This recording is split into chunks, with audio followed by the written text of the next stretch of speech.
Good afternoon everyone. सो आज का lecture start करते हैं। लास्ट टाइम हम लोगों ने वाटरफॉल मॉडल एसडीएलसी वाला कंप्लीट किया था। And if you remember this diagram and this diagram, okay. So types of SDLC start किए थे जिसके अंदर waterfall we are done with, and today we suppose to start with the prototype. So prototype का मतलब क्या रहता है वो समझते हैं। As you can see, prototype का मतलब होता है डमी मॉडल्स। कोई भी एक एक्चुअल कोई सिस्टम या कोई एक सॉफ्टवेयर का जब मैं डमी क्रिएट करता हूँ उसको प्रोटोटाइप बोलता है। Okay. Screen oh sorry, screen share नहीं किया। So I hope now screen is visible to everyone. मैंने कंप्लीट स्क्रीन शेयर किया है। लास्ट टाइम हम लोगों ने वाटरफॉल देखा था। आज हम लोग प्रोटोटाइप मॉडल और बाकी के जो है वो डिस्कस करेंगे। As you can see, prototype prototype का मतलब होता है एक डमी बनाना। As you can see in this diagrams, ये हम लोग के पास प्रोटोटाइप्स है। कोई एक बिल्डिंग हम लोग को बनाना है, कोई बैंक बनाना है, या फिर कोई एक रेसिडेंशियल अपार्टमेंट बनाना है, या कोई एक फार्म हाउस बनाना है, कोई दूसरे कोई बड़े फैक्ट्रीज बनाने रहेंगे। सो हर किसी के लिए आपने ऐसा देखा रहेगा कि जो बिल्डर्स होता है ना वो अपने ऐसे प्रोटोटाइप्स बनाते हैं।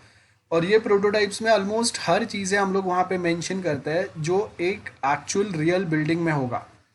जैसे कहाँ पे हम लोग एंट्री प्रोवाइड करेंगे, कहाँ से गेट आएगा, कितने फ्लोर्स का रहेगा, हर फ्लोर पे कितने फ्लैट्स रहेंगे, हर कुछ हम लोग यहाँ पे होगा उतना पॉसिबल वे में डिटेल एक नोट डिटेल्स मेंशन करता है। अब यहाँ पे आप देख सकते हो कि हम लोग के पास ये सारे प्रोटोटाइप्स है। ठीक है। अब ये जो प्रोटोटाइप्स है इसके अंदर हम लोगों ने मेंशन किया हुआ है कि ओके कितने बिल्डिंग्स क्या क्या आप बनाएंगे।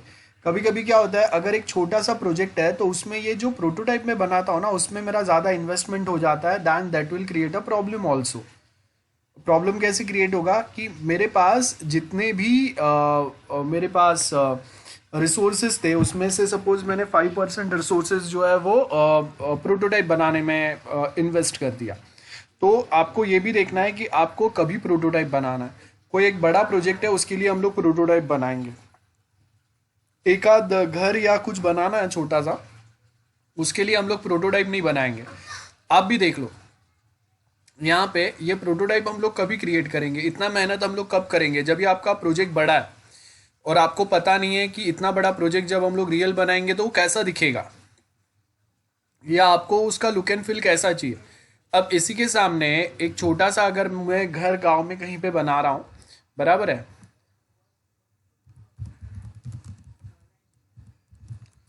अब देखो ऐसा कहीं पे मेरे पास एक सिंगल घर है।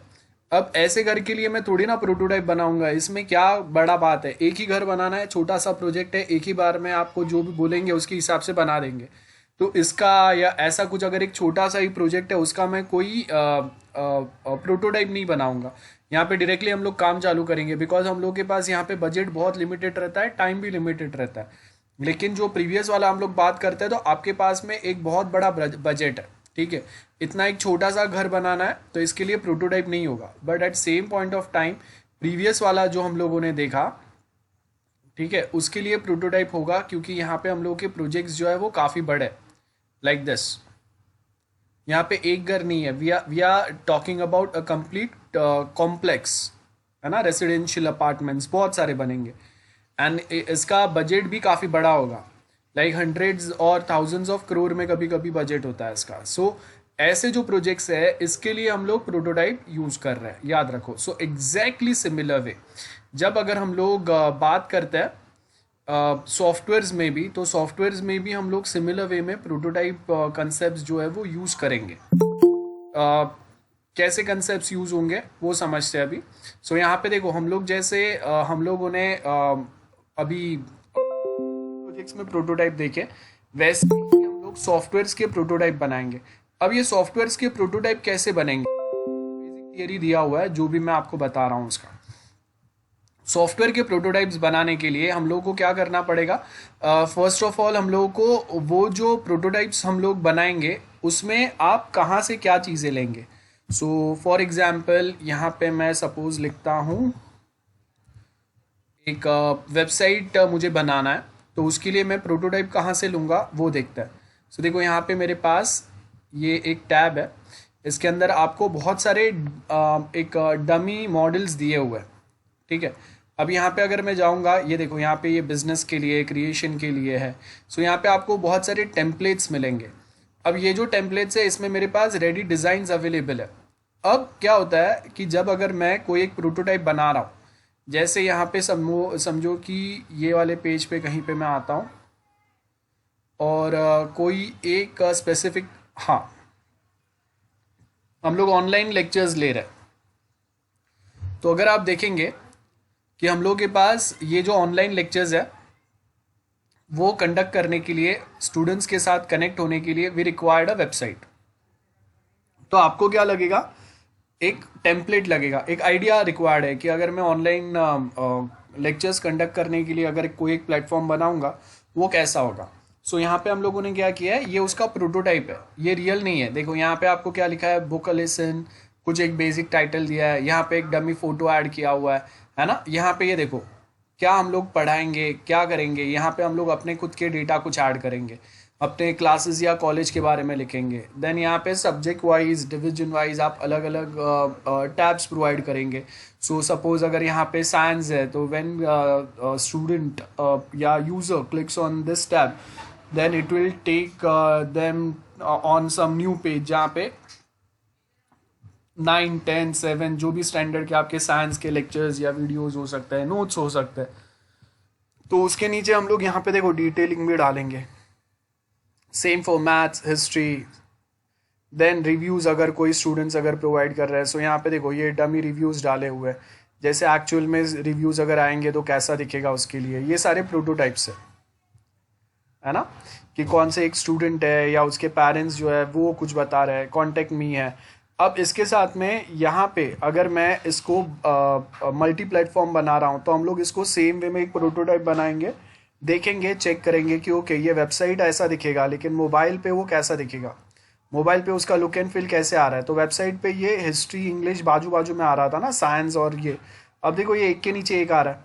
सो अगेन यहाँ पे भी जब मैं क्लिक करूँगा तो क्या होगा, आपके मोबाइल के ब्राउज़र में भी एक नया वेब पेज ओपन होगा जिसमें ये सारी चीज़ें आएंगे। सेम यहाँ पे रिव्यूज़ देखेंगे, कॉन्टैक्ट फॉर्म आएगा, ऑनलाइन लेसन्स, और कोई आपको ऑनलाइन लेसन्स देखना है, पैकेज बुक करना है। सो यहाँ पे जाऊँगा पे तो कैसा दिख रहा है मुझे, यहाँ पे देखो ये मुझे लॉगिन करने बोल रहा है। देन पैकेज, उसके बेनिफिट्स क्या रहेंगे, दूसरा पैकेज उसके बेनिफिट्स क्या रहेंगे, देन थर्ड पैकेज उसके बेनिफिट्स क्या रहेंगे, है ना, डिटेलिंग दिया हुआ है। And if I click on select this package, तो यहाँ पे आपको पैकेज के बारे में इंफॉर्मेशन आएगा। साइन अप करेंगे तो वो पैकेज आप परचेस कर सकते हैं, उसके लिए पेमेंट गेटवे से वो कनेक्ट करेगा। सो यहाँ पे ये सारे हम लोगों ने डमी चीज़ बनाया, मतलब यहाँ पे कोई पेमेंट होने वाला नहीं है। यहाँ पे देखो क्या बोला है, 2 payment option will be provided here. अब वो आप गूगल पे से प्रोवाइड कर सकते हैं, क्रेडिट कार्ड, डेबिट कार्ड या ऑनलाइन बैंकिंग से प्रोवाइड कर सकते हैं, जो आपका चॉइस है वो।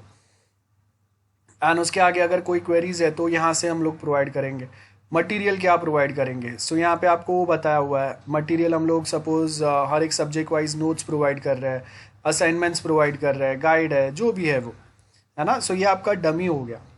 सो ऐसे डमी या ऐसे हम लोग बेसिकली बोल सकते हैं कि ऐसे हम लोग प्रोटोटाइप बनाते हैं, और वही सेम चीज़ें जो है वो अभी हम यहाँ पे हम लोग पढ़ने वाले हैं, दैट इज़ अ प्रोटोटाइप। तो आई होप सबको अभी क्लियर आइडिया रहेगा व्हाट। सो यहाँ पे देखो आपको क्या बोला, prototype is a toy implementation of the system, है ना। एक छोटा सा हम लोग डमी मॉडल बना देंगे टॉय टाइप, जिसमें आपको हर एक चीज़ दिखेगा। बट जब आप सॉफ्टवेयर पे बना रहे हैं ना, तो यहाँ पे ना 2 चेंजेस है। चेंजेस क्या है, अगर मैं बोल रहा हूँ कि मैंने एक बनाया हुआ है, अब वो जो मैंने प्रोटोटाइप बनाया है वो सपोज मैंने कोई एक वेबसाइट का बनाया था, ठीक है।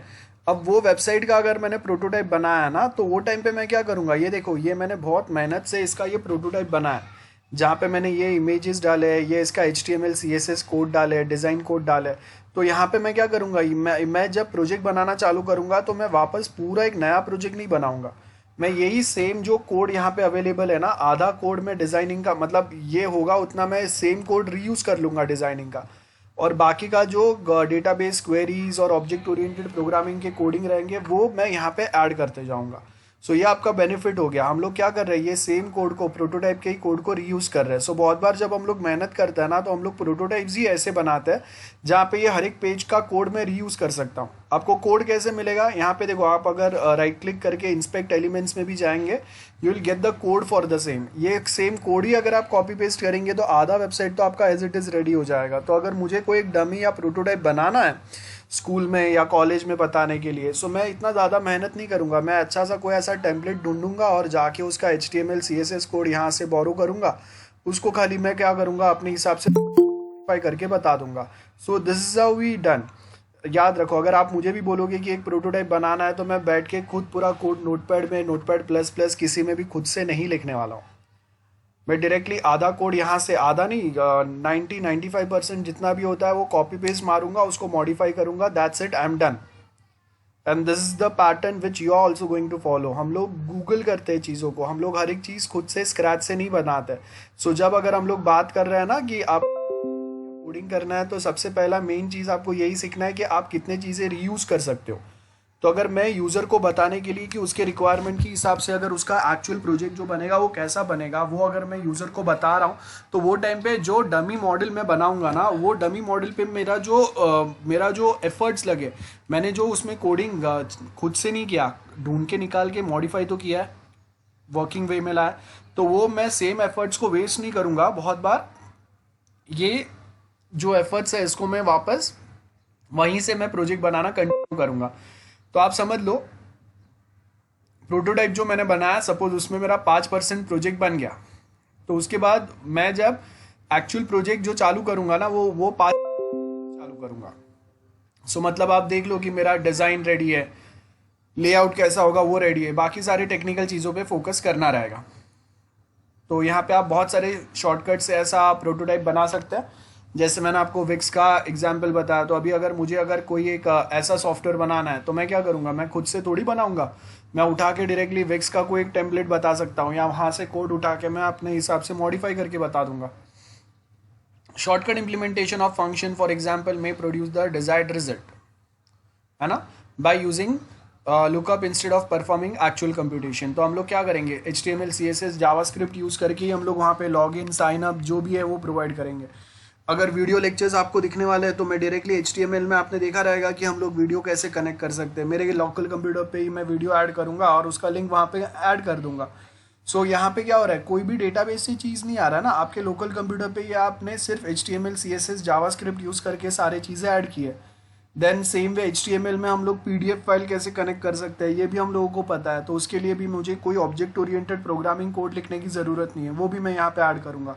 लेकिन अब देखो कि जब अगर मैं एक्चुअल जो प्रोजेक्ट बनाऊंगा, तो वो टाइम पे सपोज मैं जावा में बना रहा हूँ, तो जो PDF डाउनलोड करने का, PDF अटैच करने का कोड मैंने HTML में लिखा है, वीडियो के लिए जो मैंने कोड लिखा है HTML CSS में, वो मैं चेंज करके उसको मैं क्या कर दूंगा, जावा और डेटाबेस के साथ कनेक्ट कर दूंगा। सो वहाँ पे मेरा कोडिंग जो है वो चेंज होगा, लेकिन लेआउट, डिज़ाइन, CSS जो है वो कहीं पे मैं चेंज नहीं करूँगा।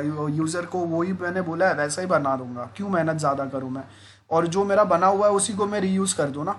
सो a prototype is usually when a customer or developer not sure of the requirement or of algorithm.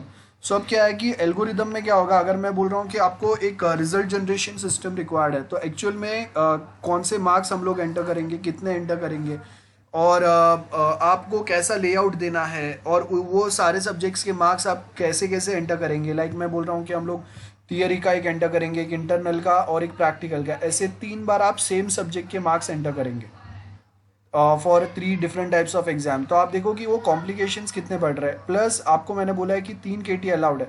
अब एक सब्जेक्ट में 3 KT अलाउड नहीं है, आपको इंटरनल में सपोज अगर सॉफ्टवेयर इंजीनियरिंग के प्रैक्टिकल में 1 KT लगा, एक इंटरनल में लगा और एक थियरी में लगा, so that is considered as 3 KTs। तो वो टाइम पे हम लोग वो स्टूडेंट को ड्रॉप आउट या फिर ड्रॉप ही कर देंगे, है ना, वो TY में नहीं जाएगा। सो आपको यहाँ पे 3 KT बोले, मतलब 3 KT इंडिविजुअल सब्जेक्ट पे नहीं है, 3 KT इंडिविजुअल जो एग्जाम्स कंडक्ट होंगे उसके ऊपर है। तो अगर मुझे प्रैक्टिकल में 1 KT लगता है, तो वो 1 KT ही कंसिडर होगा। सो ये मैं एल्गोरिदम ऐड करूंगा। तो ये मुझे कब पता चलेगा, जब मैं उसका प्रोटोटाइप बनाऊंगा ना, और वो प्रोटोटाइप में क्लाइंट या कस्टमर के साथ में शेयर करूंगा। अब अगर मैं ऐसा कुछ नहीं बता रहा हूं, तो आपको कैसे पता चलेगा। सेकेंड थिंग कि जब अगर हम लोग घर से अगर लेक्चर कर रहे हैं, यहाँ पे है जब भी हम लोग, तो यहाँ पे देखो क्या हो रहा है कि अभी जब भी हम लोग यहाँ पे घर से अगर लेक्चर कर रहे हैं तो इसमें डिफरेंस क्या है कि अभी हम लोग जो अटेंडेंस वाले रूल है वो रख ही नहीं रहे। अगर घर से लेक्चर करने में भी अगर कोई एक स्टूडेंट अगर डिफॉल्टर आता है तो फिर मतलब ही क्या बनता है? क्यों आपको, आप देखो कि अगर आपको घर से मोबाइल चालू करके बैठ जाना है, आप सुन रहे हो नहीं सुन रहे हो फिर भी लोग मोबाइल चालू करके रखते हैं। देर आर फ्यू स्टूडेंट जो फोकस करते हैं, ये मुझे भी पता है, आपको भी पता है, सबको पता है, but I am not going to waste my time instead of arguing or asking each and every one भाई जाग रहा है सो रहा है, आई डोंट केयर। मैं लेक्चर दे रहा हूँ, आप सुन रहे हो नहीं सुन रहे हो नहीं सुन रहे हो तो ठीक है भाई, एग्जाम में हम लोग मिलेंगे ना, एमसीक्यूज तभी सॉल्व होगा, तो वहाँ पे तो फिर पढ़ना ही पड़ेगा। सो बस इसी के लिए हम लोग यहाँ पे क्या कर रहे हैं, ऐसे टेक्निक हम लोग यहाँ पे देखेंगे कि अगर मैं अपने जैसे जैसे अगर कंडीशन चेंज होंगे उसके हिसाब से आपका जो सॉफ्टवेयर है उसका रिजल्ट भी चेंज होना चाहिए। रिजल्ट कैसे चेंज होगा, जैसे अगर मैं बोल रहा हूँ कि अभी अगर कॉलेजेस चालू हो जाएंगे तो वहाँ पे अटेंडेंस का कोई कंपलसरी क्राइटेरिया नहीं रहेगा, जैसे पहले था 75% 50% वाला। अभी आपको कॉलेज में जाना है और इस बार हम लोग स्टूडेंट्स को अलाउ करेंगे कि भाई अगर आपका अटेंडेंस अगर 50% से भी कम है देन इट्स ओके। क्योंकि आज के टाइम पे अगर कोई स्टूडेंट अगर नहीं आ रहा है तो उसके पास एक ही रीज़न रहेगा कि भाई मुझे बुखार है, सर्दी खांसी है, आओ क्या बोलो। मैं बोलूँगा नहीं भाई रहे घर पे ही, सबको नहीं चाहिए बुखार। सो बेसिकली यहाँ पे वही है। So prototyping client involve throughout the development process which increase the likelihood of client acceptance and final implementation. तो आपको ये देखना है, बिजनेस रूल्स समझना है, और बिजनेस रूल्स में कभी कभी चेंजेस भी होता है जब वर्किंग कंडीशन में चेंज होता है, तो आपका सॉफ्टवेयर वो उतना फ्लेक्सिबल भी होना चाहिए। देन नेक्स्ट हम लोग यहाँ पे क्या बोल रहे हैं, some prototypes are developed with expectation that they will be discarded. It is possible in some case to involve prototype for working system. Software prototype can be used like, यहाँ पे आपको क्या दिया है, क्या क्या स्टेप्स हम लोग फॉलो करेंगे। मैंने आपको SDLC सिखाया था, रिक्वायरमेंट इंजीनियरिंग होगा, उस पर क्या होता है ऑलरेडी हम लोगों ने टॉपिक समझा, मैं वापस नहीं बता रहा हूँ। Requirement gathering, analysis, feasibility study, 4 type के फिजिबिलिटी स्टडी समझे हम लोगों ने। कौन से 4 थे गाइस? एक बार वापस हम लोग जो SDLC है वो क्विकली रिवाइज कर लेंगे, ठीक है, जो एक कॉमन SDLC हम लोगों को रिक्वायर्ड है। सो देख लो यहाँ पे, फर्स्ट यहाँ पे अगर आप देखेंगे फिजिबिलिटी स्टडी 4 टाइप के याद रखना है आपको, economical, technical, operational and schedule. Legal वाले भी आता है, लेकिन लीगल वाले हम लोग ज़्यादा IT पॉइंट ऑफ व्यू ज़्यादा उस पर फोकस नहीं करता है। सो जो आपका लीगल वाला जो फिजिबिलिटी है वो होगा, लेकिन हम लोग IT में उसको ज़्यादा कंसिडर नहीं करेंगे, ज़्यादा हम लोग उसके ऊपर वेटेज नहीं देंगे। तो आपके फर्स्ट इकोनॉमिकल, कॉस्ट बेनिफिट कितना है। अगर मैं 10 लाख इन्वेस्ट कर रहा हूँ तो बैंक मुझे 7% इंटरेस्ट देता है ईयरली बेसिस पे, 10 लाख पे, सपोज 10 लाख पे। अगर वही सेम 10 लाख अगर मैं सॉफ्टवेयर में इन्वेस्ट करूंगा तो ईयरली रिटर्न ऑन इन्वेस्टमेंट कितना मिल रहा है मुझे, या फिर रिटर्न ऑन इन्वेस्टमेंट कितना मिल रहा है, नॉट ईयरली। तो अगर मैं 5 ईयर्स डाउन द लाइन बोलता हूँ कि मुझे उतना ही रिटर्न मिल रहा है जितना बैंक के पास से मिलेगा, तो मैं फिर क्यों इतना मेहनत करूँ, मैं क्यों इतना मगजमारी करूँ, लोगों को ट्रेन करूँ, अपना टाइम वेस्ट करूँ, और कोई सप्लायर ढूंढो, उसके साथ ये वो 10 चीज़ों पे हम लोग वर्क करेंगे।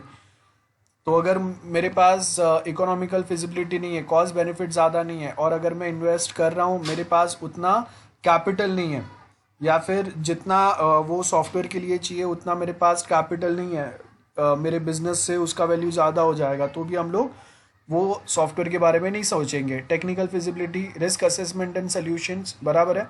ऑपरेशनल, कैसे वे में हम लोग क्या सर्विस प्रोवाइड करेंगे, क्या क्या फंक्शंस, क्या चीज़ें कैसे ऑपरेट होंगे। पहले सिर्फ लैपटॉप से ऑपरेट हो रहा था, अभी लैपटॉप मोबाइल दोनों से हम लोग ऑपरेट कर सकते हैं। क्लाउड पे रखेंगे सो दैट आप वर्क फ्रॉम होम भी कर रहे हैं तो सेम डेटा आप एक्सेस कर सकते हो, और बाकी अपने कलीग्स के साथ वो सेम शेयर कर सकते हैं। और जो भी कुछ हम लोग बात कर रहे हैं, जो टेक्नोलॉजी यूज़ करके हम लोग सॉफ्टवेयर बनाने वाले हैं, और जो ऑपरेशंस, जो फंक्शंस हम लोग ऐड करने वाले हैं, बराबर है, on mobile as well as on like on website as well as on mobile app, let's suppose, तो वो ऑन टाइम मतलब मंथ्स या 6 मंथ्स या 7 मंथ्स का टाइम है हम लोग के पास। सो वो 7 मंथ्स के अंदर ये सारी चीज़ें बनना with in the defined cost benefits, possible है, अगर है तो ही हम लोग उसके ऊपर वर्कआउट करेंगे, अदरवाइज हम लोग उसको छोड़ देंगे। चार टाइप का फिजिबिलिटी स्टडी हो गया, याद रखो, economical, technical, operational and schedule हो गया।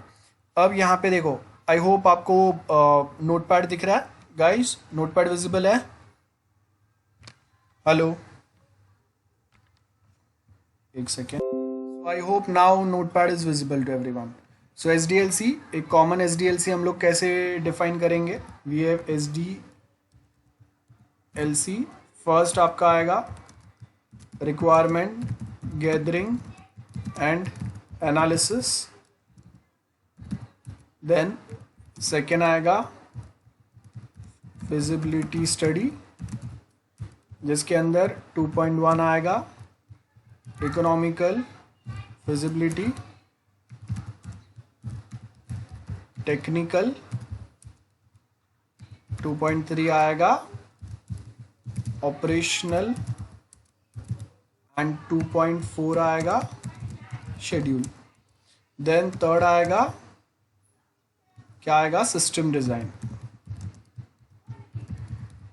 जिसके अंदर फर्स्ट आएगा आर्किटेक्चरल, देन 3.2, स्पेलिंग मिस्टेक रहेगा वो देख लेना, देन आर्किटेक्चरल आएगा यहाँ पे, देन 3.2 में क्या आएगा हम लोगों का? हाई लेवल डिज़ाइन, देन 3.3 में आएगा detailed design, then fourth is coding, then fifth में क्या आएगा? डिप्लॉयमेंट, सॉरी टेस्टिंग आएगा। टेस्टिंग के अंदर अभी आपके अलग अलग लेवल्स आएंगे।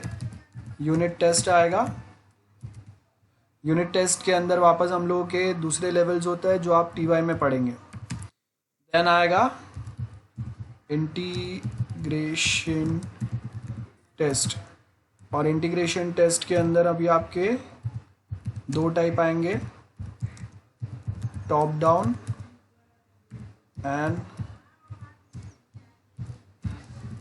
Bottom up. देन उसके बाद में सिस्टम टेस्ट आएगा, एंड सिस्टम टेस्ट के अंदर आपका आएगा functional test, then 5.3.2 functional operational, sorry functional performance and security and portability. Then इसके बाद में आएगा 5.4, that is acceptance test. And remember, ये जो हम लोगों ने यहाँ तक लिखा है, ठीक है, इसके आगे यहाँ पे आपको क्या करना है? इसके आगे आपका आता है रिग्रेशन टेस्ट, ठीक है, मैं यहाँ पे लिख देता हूँ, जो अलग एक टाइप होता है, रिग्रेशन टेस्ट आता है। देन एक्सेप्टेंस आएगा, एक्सेप्टेंस के अंदर आपका 5.4.1 ब्लैक बॉक्स आएगा, ये लिखा हुआ है, ये वापस नहीं बता रहा हूँ, एंड 5.4.2 वाइट बॉक्स, और ये दोनों के बीच में ग्रे बॉक्स आएगा, वो नहीं बता रहा हूँ मैं अभी। एंड सिक्स्थ वाला क्या आएगा? Deployment and training. Then seventh is going to be maintenance, बराबर है, and 7.1 corrective maintenance, 7.2 adaptive maintenance, 7.3 perfective maintenance, and 7.4 preventive। याद रखो हर बार मैं थोड़ा थोड़ा कुछ चीज़ें यहाँ पे ऐड करते जा रहा हूँ, वो आपको भी ऐड करना है। जो लास्ट टाइम नहीं देखा था इस बार देखा था। आप अगर देख नहीं रहे हो, सुन नहीं रहे हो, ऐसे ही मोबाइल में बैठे हो, no problem, I don't care. तो बेसिकली क्या है, यहाँ पे आपको मैंने ये सारे जो टाइप्स है वो बता दिए। अब अगर आप इसको याद रखते हो देन इट्स फाइन, अगर then it will create problem for you only. ये अगर सारे स्टेप्स अगर याद रखे तो टीवाई में आपको बहुत ज़्यादा हेल्प करेगा वो। अगर Sir, स्टेप्स अगर याद नहीं है then this will create a problem in TY only for creating the final project. Yes, tell me. will you explain this again? हाँ देखो, क्विक रिक्वायरमेंट गैदरिंग एनालिसिस आएगा, रिक्वायरमेंट गैदर करो, उसको एनालाइज करेंगे, बराबर है। देन उसके आगे नेक्स्ट जो आएगा फिजिबिलिटी स्टडी आएगा, कि जो भी हम लोग कुछ बनाने का सोच रहे हैं वो प्रैक्टिकली पॉसिबल है, और पॉसिबल है तो हम लोग के बजट में पॉसिबल है। प्लस जो टेक्नोलॉजी हम लोग यूज़ कर रहे हैं, जैसे अगर मैं जावा या पाइथन यूज़ कर रहा हूँ तो जावा या पाइथन टाइप लैंग्वेज यूज़ करके वो बनाना पॉसिबल है। सो वो टेक्निकल फिजिबिलिटी में आ गया। ऑपरेशनल जो फंक्शन हम लोग सोच रहे हैं बनाने का, जैसे मैं बोल रहा हूँ कि ऑनलाइन लेक्चर कंडक्ट करने के लिए हम लोग सॉफ्टवेयर बना रहे हैं, तो ये हम लोग का ऑपरेशन हो गया। अब उसमें मैं बोलूँगा कि अगर वो सारी चीज़ें अगर मुझे MS टीम पे या गूगल मीट पे अवेलेबल है, तो वो सारे ऑपरेशनल चीज़ें जो कहीं पे अगर मुझे स्टैंडर्ड वे में अवेलेबल है, बहुत सस्ते में मिल रहा है, तो फिर मैं खुद से क्यों बनाऊँ। वही फंक्शन बनाएंगे जो आपको वहाँ पे नहीं मिल रहे, जो आपको अपने कॉलेज के लिए यूनिक रिक्वायर्ड है, तो वो हम लोग यहाँ पे वर्कआउट करेंगे। लाइक ऑनलाइन एग्जाम कंडक्ट करके रिजल्ट जनरेट करना, ये सारा वहाँ पे अवेलेबल नहीं है, तो वो हम लोग यहाँ पे खुद से बनाएंगे। और कौन से फंक्शंस है जो आपको अभी नेसेसरी है या रिक्वायर्ड है, या आपको वो फंक्शन के बिना काम नहीं चलेगा, वो देखेंगे। और शेड्यूल में हम लोग बोलेंगे कि हम लोग के पास सपोज 6 मंथ्स का टाइम है, सो within that specific time only हम लोग को वो बना के ख़त्म करना है। जैसे आपको अगर TY के लिए हम SY के लिए हम लोगों ने बोला है, क्योंकि ये जो भी सब्जेक्ट्स अभी हम लोग पढ़ रहे हैं ये सारे आपको सपोज अप्रैल मंथ तक ख़त्म करने, बिकॉज तब आपका एग्जाम आएगा, and we don't have extra time for anyone, चाहे आप घर से पढ़ रहे हो चाहे आप कॉलेज में आके पढ़ रहे हो। तो that is my schedule, so within that schedule we suppose to finish it up. Then system design आएंगे। सिस्टम डिज़ाइन में एक आर्किटेक्चरल डिज़ाइन आएगा। आर्किटेक्चरल मतलब आज जैसे हम लोगों ने प्रोटोटाइप देखा था, तो प्रोटोटाइप में कैसे आपने देखा था कि एक बिल्डिंग या कॉम्प्लेक्स बनने वाला है, उसका एक पूरा एक डमी मॉडल जो बनाते, डिज़ाइन बनाते, तो वैसे ही आप समझ लो कि आपका पूरा जो सॉफ्टवेयर है उसका ब्लू प्रिंट आ गया। देन आप उसको मॉड्यूल वाइज डिवाइड करेंगे, सो वो हाई लेवल में आएगा। जैसे अगर हम लोगों ने कॉलेज वाला सॉफ्टवेयर का एग्जाम्पल लिया था कि जिसमें हम लोग के पास स्टूडेंट मॉड्यूल है, प्रोफेसर मॉड्यूल है, तो वो मॉड्यूल बाय मॉड्यूल डिवीजन करूंगा मैं। और डिटेल डिज़ाइन के अंदर क्या आएगा कि अभी मेरे पास स्टूडेंट मॉड्यूल के अंदर वापस 2 सब मॉड्यूल है, जूनियर कॉलेज, डिग्री कॉलेज। उसके अंदर वापस उसके भी सब मॉड्यूल्स है, जूनियर कॉलेज के वापस सब मॉड्यूल्स है। लाइक हम लोग के पास है आर्ट्स, कॉमर्स, साइंस, और देन उसके वापस कुछ प्रोसेसेस रहेंगे। सो ये सारे हम लोग मेंशन करेंगे डिटेल डिज़ाइन में।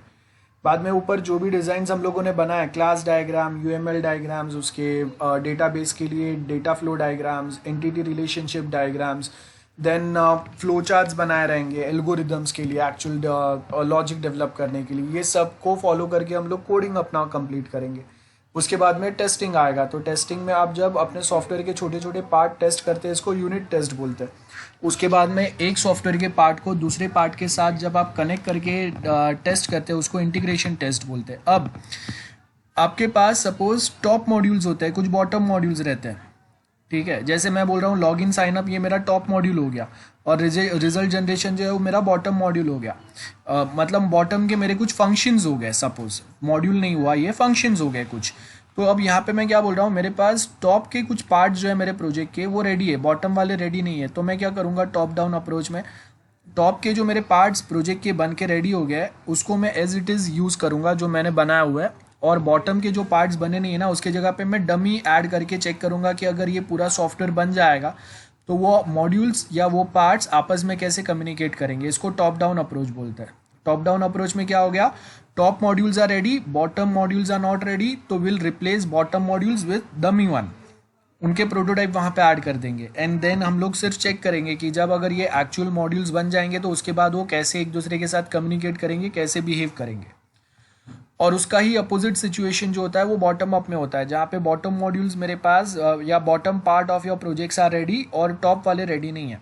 तो मैं क्या करूँगा, बॉटम वाले जो रेडी है उसको एज इट इज़ मैं अपना यूज़ करूँगा, और टॉप वाले जो रेडी नहीं है उसके जगह पे उनके डमी ऐड कर दूंगा, बराबर है, प्रोटोटाइप्स ऐड कर दूंगा। और उसके बाद मैं चेक करूँगा कि ओके अब ये प्रोजेक्ट बनने के बाद कैसे वर्कआउट होगा।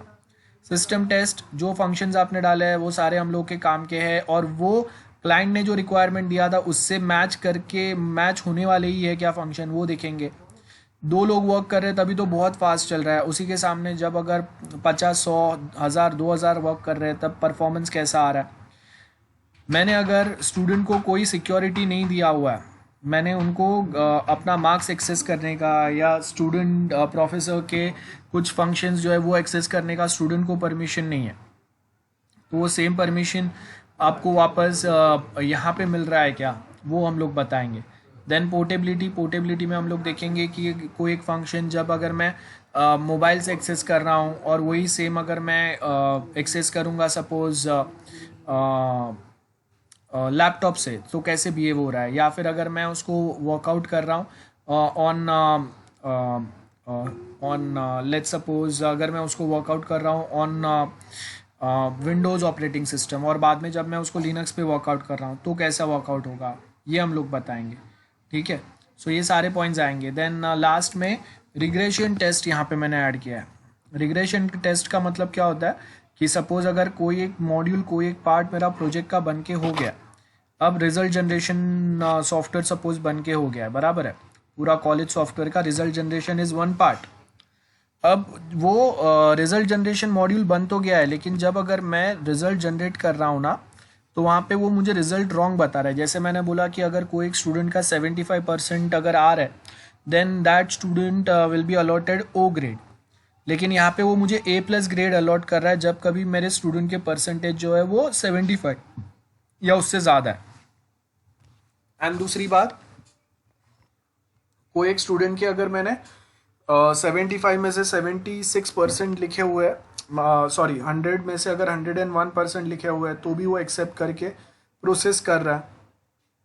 या फिर 35 के नीचे मैंने अगर फेल बोला है तो वो फिर भी फेल नहीं बता रहा है। या फिर मैंने बोला है कि आपको एक ही सब्जेक्ट में अगर इंटरनल, प्रैक्टिकल एंड थियरी तीनों में अगर केटी है तो 3 केटी कंसिडर होने चाहिए, लेकिन यहाँ पे हम लोग का सॉफ्टवेयर उसको एक सिंगल केटी कंसिडर कर रहा है। मतलब आपका software subject to subject KT consider कर रहा है। मतलब 3 सब्जेक्ट में अगर आपको केटी है then it will consider as 3 KT. अगर 3 सब्जेक्ट के सब एग्जाम्स जो है उसमें केटी है तो वो उसको इंडिविजुअल केटी कंसिडर नहीं कर रहा है। That is again a problem. तो अभी आपको कोड में चेंज करना पड़ेगा, बहुत सारा कोड रीराइट करना पड़ेगा, प्रीवियसली लिखा हुआ कोड को मॉडिफाई करना पड़ेगा या उसको हटा के नया कोड लिखना पड़ेगा। तो अब क्या होगा, आपने जब यहाँ पे इंटीग्रेशन टेस्ट किया था पुराने कोड के साथ में, वो टाइम पे आपने जो बाकी के मॉड्यूल्स के साथ, जैसे प्रोफेसर मॉड्यूल के साथ में इसको इंटीग्रेट किया था, स्टूडेंट मॉड्यूल के साथ में इसको इंटीग्रेट किया था, तब वो प्रॉपर वर्कआउट कर रहा था। लेकिन जब अभी आपने रिजल्ट मॉड्यूल में चेंज कर दिया because of wrong generation of the result, तो आपने कोडिंग में चेंज किया है, तो इट माइट पॉसिबल कि जो मॉड्यूल में आपने चेंज किया है तो उसके ऊपर डिपेंडेंट या उसके साथ कनेक्टेड मॉड्यूल जो है वो माल फंक्शन करना चालू कर दे, वो उनका बिहेवियर चेंज हो जाए या उनका आउटपुट चेंज हो जाए, या फिर वो वहाँ पे तो स्मूथ वर्क करेंगे और कहीं पे स्मूथ वर्क ना करे। तो इसके लिए हम लोग यहाँ पे क्या करते हैं, रीटेस्ट करते हैं।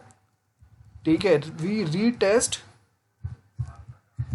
दैट स्पेसिफिक पार्ट ओनली जो आपने चेंज किया है, एंड बाकी उसके डिपेंडेंट मॉड्यूल्स जो है उसको आप जब वापस चेक करते हैं, क्यों, बिकॉज आपने कोई एक मॉड्यूल या सब मॉड्यूल में चेंजेस किए कोडिंग में, तो उसका पॉजिटिव या नेगेटिव इम्पैक्ट उसके डिपेंडेंट मॉड्यूल्स पे क्या है उसको चेक करने के लिए हम लोग रिग्रेशन टेस्ट करते हैं। ठीक है, उसका पॉजिटिव या नेगेटिव इम्पैक्ट कोडिंग में जब कभी आप चेंजेस करते हैं ना, तो आपको पता चलता है कि उसके दूसरे फंक्शंस या दूसरे जो पार्ट्स है उसके ऊपर पॉजिटिव या नेगेटिव इम्पैक्ट उसका जनरेट होता है। तो यही आपने कोड में जो चेंज किया उसमें आपने जहाँ पे चेंज किया उसको तो आपने रीटेस्ट कर दिया, रिजल्ट वाले पे मैंने रिकोड किया है तो मैंने उसको रीटेस्ट कर दिया, चलो रिजल्ट प्रॉपर जनरेट हो रहा है। लेकिन अब जब वो प्रोफेसर मॉड्यूल के साथ, स्टूडेंट मॉड्यूल के साथ, प्रिंसिपल के साथ कनेक्ट हो रहा है, तो अब वहाँ पे कुछ प्रॉब्लम आ रहा है या पहले जैसा ही वर्कआउट हो रहा है वो, वो जो हम लोग चेक करते हैं ना, इसको रिग्रेशन टेस्ट बोलते हैं। मतलब कोई आपने प्रोजेक्ट की कोई एक पार्ट में चेंजेस करके बाकी के उसके ऊपर डिपेंडेंट या उसके साथ कनेक्टेड पार्ट्स को आपको रीचेक करना पड़ता है, इसको रिग्रेशन टेस्ट बोलते हैं। ठीक है, सो यहाँ पे आप देखेंगे ये मैंने इसके लिए अलग से हाईलाइट किए ये दो टाइप कि आपका ये सब कुछ हो गया, सिस्टम टेस्ट तक का हो गया, और उसके बाद आपको अगर कोई बग्स मिल गए, डिफेक्ट्स मिल गए, तो आपको क्या करना पड़ेगा, ये सारी चीज़ों को वापस चेक करना पड़ेगा ना। तो वो टाइम पे रीटेस्ट को हम लोग मैन्युअली करते हैं। रीटेस्ट में आई कैन से कि मैं मैन्युअली करूँगा ये, और जो रिग्रेशन टेस्ट है ना, इसको हम लोग ऑटोमेशन पे डालते हैं। मतलब अब पूरा सॉफ्टवेयर बार बार चेक करना पॉसिबल नहीं रहेगा। सो इसके लिए मैं क्या करूँगा, we will be using automation testing tools for regression testing. मतलब जो पार्ट में जहाँ पे मैंने कोडिंग में चेंज किया उसको मैं मैन्युअली रन करके चेक कर लूँगा कि वो कोडिंग में जो चेंजेस किए वो अभी करेक्ट हुए, मेरा लॉजिक एरर सॉल्व हुआ नहीं हुआ, ये सब हम लोग मैन्युअली चेक करेंगे। लेकिन अब मैंने रिजल्ट मॉड्यूल में चेंजेस कर दिए, वो प्रॉपर वर्कआउट हो रहा है, लेकिन अभी रिजल्ट मॉड्यूल जो है it is also connected with student module, professor module and principal module. तो अब वो सारे मॉड्यूल्स वापस हम लोग को रीटेस्ट करने पड़ेंगे। तो वो अभी मैं मैन्युअली करके टाइम वेस्ट नहीं करूँगा, हम लोग के पास बहुत लिमिटेड टाइम रहता है। तो वो टाइम पे ऐसे मॉड्यूल्स को जिसको रीटेस्ट करना है आपको, उसके लिए हम लोग क्या करेंगे, ऑटोमेशन टेस्टिंग टूल यूज़ करेंगे। We use different software to test are such modules या सब मॉड्यूल्स। एक्सेप्टेंस टेस्ट ये तो क्लाइंट के साइड पे बाद में वेरीफाई करने के लिए, ब्लैक बॉक्स वाइट बॉक्स ये तो सिंपल है। देन ये सब होने के बाद हम लोग सॉफ्टवेयर को क्लाइंट साइड पे डिप्लॉय कर देंगे क्लाइंट को यूज़ करने के लिए, और साथ में हम लोग उनको ट्रेनिंग प्रोवाइड करेंगे जिससे उनको पता चले यूज़ करने आए। एंड यहाँ पे हम लोग बोलते हैं कि मैं मिनिमम ट्रेनिंग में अगर आपका क्लाइंट मैक्सिमम फंक्शंस अगर उसके यूज़ कर पा रहा है, मतलब आपका सॉफ्टवेयर बहुत अच्छा बना है आपने। और लास्ट में क्या आएगा, मेंटेनेंस आएंगे, जिसके अंदर अभी आपका एरर या बग सॉल्व करो, इसको करेक्टिव बोलेंगे। नई टेक्नोलॉजी आया तो उसको अडॉप्ट करो, लाइक अभी हम लोग वेबसाइट ही यूज़ कर रहे थे, अब हम लोग मोबाइल ऐप भी बना रहे हैं उसका, iOS और एंड्रॉयड दोनों के लिए टेक्नोलॉजी अडेप्ट किया। परफेक्टिव, कुछ चीज़ पहले प्रॉपर नहीं चल रहा था, उसको मैंने और थोड़ा प्रॉपर बनाया। पहले सॉफ्टवेयर थोड़ा डिफ़िकल्ट था यूज़र्स के लिए, उसको मैंने और सिंपल बनाया। प्रिवेंटिव, प्रिकॉशनरी मेजर लेना, फ्यूचर में कोई प्रॉब्लम या फेलियर्स आ सकते हैं उसके लिए। ये आपका टाइप हो गया, ये मैंने वापस रिवाइज करा दिया। अब ये देखो, ये सारे जो चीज़ें हैं ना, ये मैंने कंबाइन आपको एक डायग्राम बताया।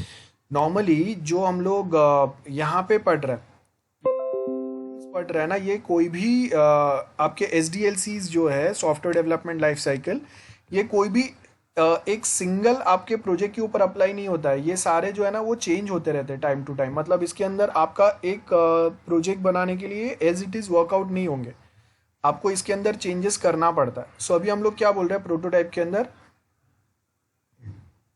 मतलब मैं बोल रहा हूँ कि ये जो भी SDLC है इसका कॉम्बिनेशन आपको फाइनल ईयर का प्रोजेक्ट बनाने में यूज़ करना पड़ेगा। आप ऐसा नहीं बोल सकते कि मैं कॉलेज का सॉफ्टवेयर बना रहा हूँ तो मैं उसके लिए वाटरफॉल ही यूज़ करूँगा।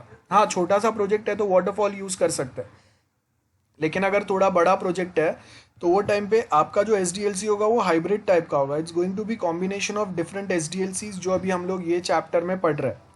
सो इट माइट बी कि हम लोगों ने स्टार्टिंग के 2-3 मॉड्यूल्स के लिए प्रोटोटाइप बनाया, उसके मतलब प्रोटोटाइप मॉड्यूल यूज़ हुआ। देन उसको डेवलप करने के लिए वाटरफॉल यूज़ किया, तो मतलब क्या हो गया, हम लोगों ने 2 मॉड्यूल्स यूज़ किए। एंड देन आगे उसको फर्दर इम्प्लीमेंट करने के लिए उसके आगे के जो हम लोग दूसरे टाइप्स पढ़ेंगे, सपोज इटरेटिव, ये यूज़ करेंगे हम लोग, है ना। तो ऐसे कॉम्बिनेशन यूज़ होंगे। ओके, सो प्रोटोटाइप मैंने बता दिया आपको, और उसके साथ नॉर्मल SDLC जो मैंने सबसे पहले बताया था वो रिवाइज करा दिया। सो रिक्वायरमेंट इंजीनियरिंग वही होगा। रिक्वायरमेंट इंजीनियरिंग में क्या आएगा, requirement gathering, analysis and feasibility study. System designs 3 type आएंगे, ऑलरेडी बता दिया है। और स्क्रीन कैसा दिखेगा, यूज़र इंटरफेस कैसा रहेगा, वो सब भी आएगा, वो आगे का पॉइंट्स है, ये तो कॉमन है।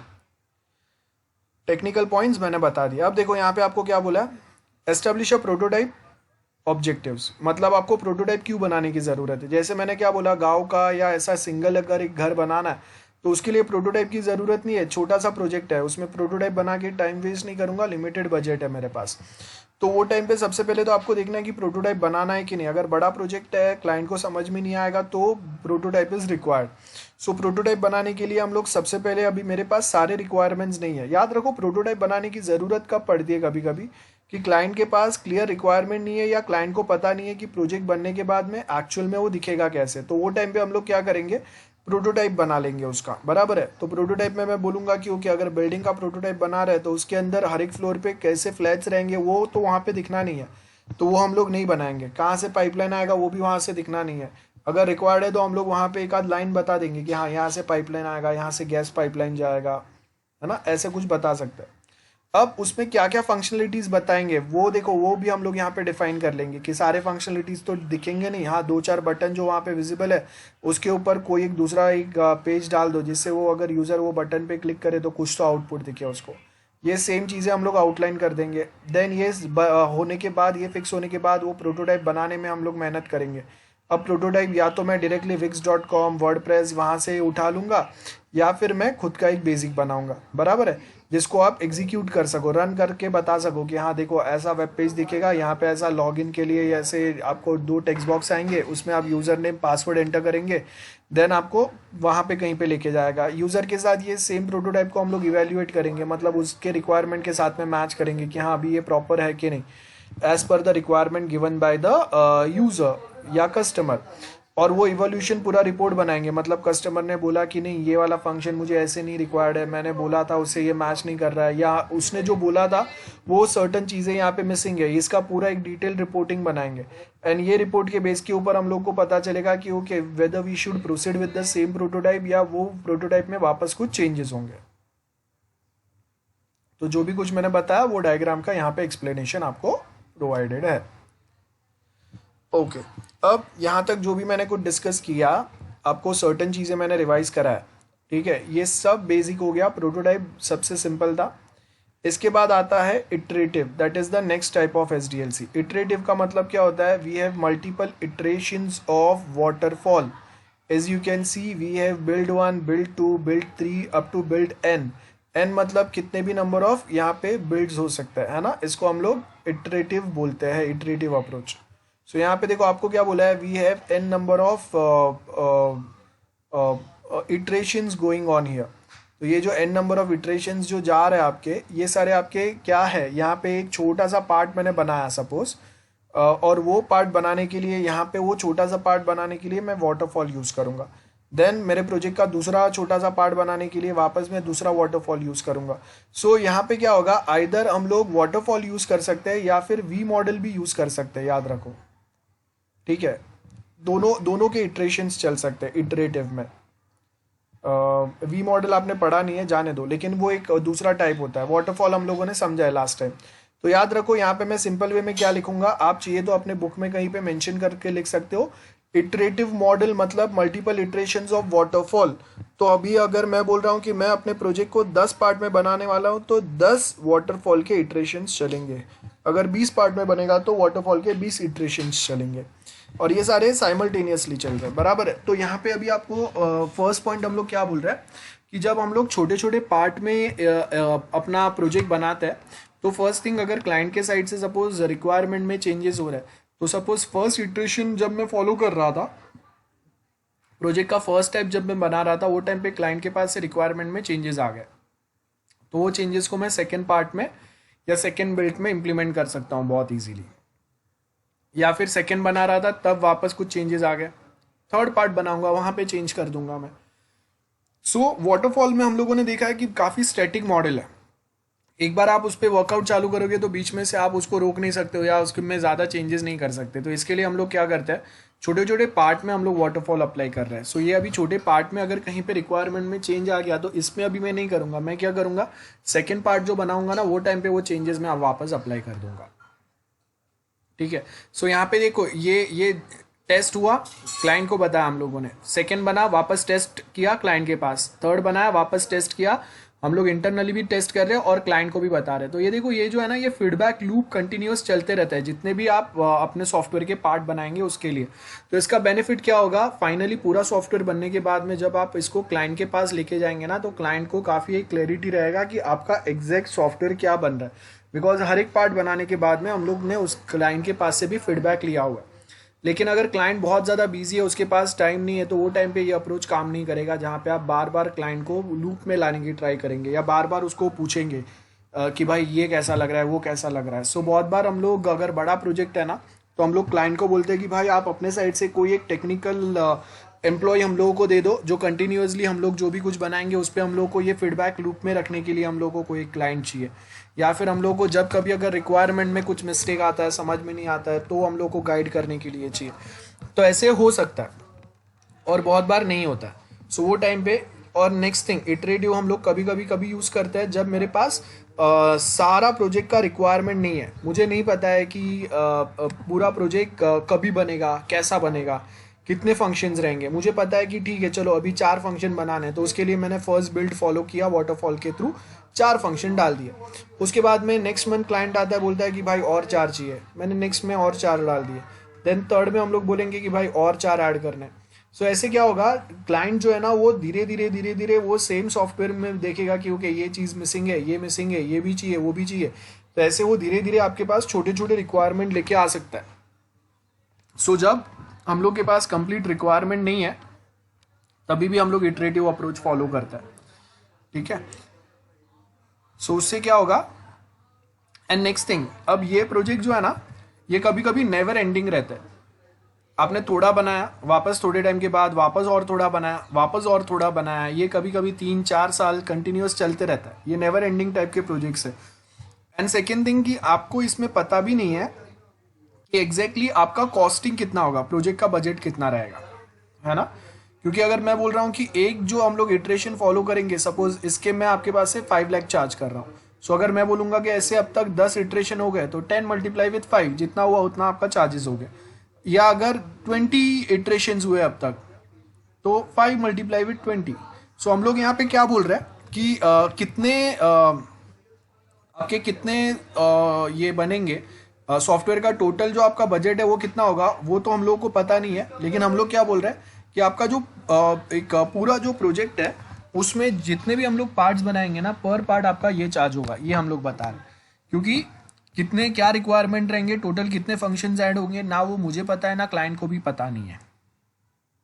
तो यही आपको दिया है, देखो, requirement may change at the previous stage of the development and may take care in the next stage. Feedback loop चलते रहेगा। रिग्रेशन टेस्टिंग यहाँ पे देखो आते जाएगा। याद है मैंने अभी रिग्रेशन टेस्ट सिखाया था, अगर नहीं याद है तो आपको वापस रिवाइज करना पड़ेगा। एक बार बहुत डिटेल में मैंने बता दिया, डाउट है तो पूछ लेना। टेस्टिंग प्लान, टेस्टिंग क्या होगा, ज़्यादा टेस्टिंग अप्लाई होगा, है ना। तो टॉप डाउन बॉटम अप यहाँ पे चलते रहेगा। जो हम लोग यहाँ पे इटरेशंस फॉलो कर रहे हैं, तो इसमें सपोज कोई इटरेशन में मैं टॉप के, मेरे प्रोजेक्ट के टॉप के पार्ट बना रहा हूँ, किसमें मैं अपने प्रोजेक्ट के बॉटम के पार्ट बना रहा हूँ, है ना। लिमिटेशंस क्या है, there may be many cycles of waterfall model. So ये आपको ये नेवर एंडिंग है, कभी ख़त्म होगा पता नहीं है। फिक्स प्राइस प्रोजेक्ट यहाँ पे नहीं हो सकता, क्योंकि हम लोग को नहीं पता ना आप कितने इटरेशंस बोलेंगे हम लोग को, या कितने इटरेशंस बनाने पड़ेंगे। अगर मेरे पास फिक्स रिक्वायरमेंट है तो फिर मैं आपको फिक्स एस्टिमेट दे सकता हूँ।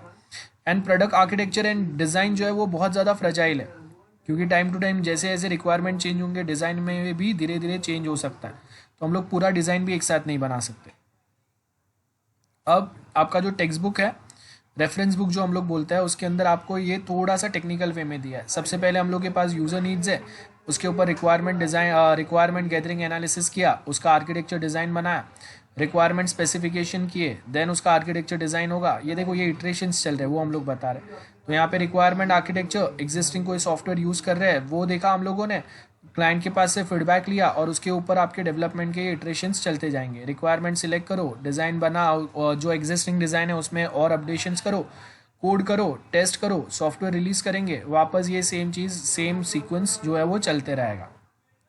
सो ये आपका इटरेटिव हो गया। तो आप ये या ऊपर वाला जो डायग्राम चाहिए आप बना सकते हो, ठीक है। आई थिंक ये ऊपर वाला आपके लिए ज़्यादा सिंपल होगा, तो आप वो याद रख सकते हो। देन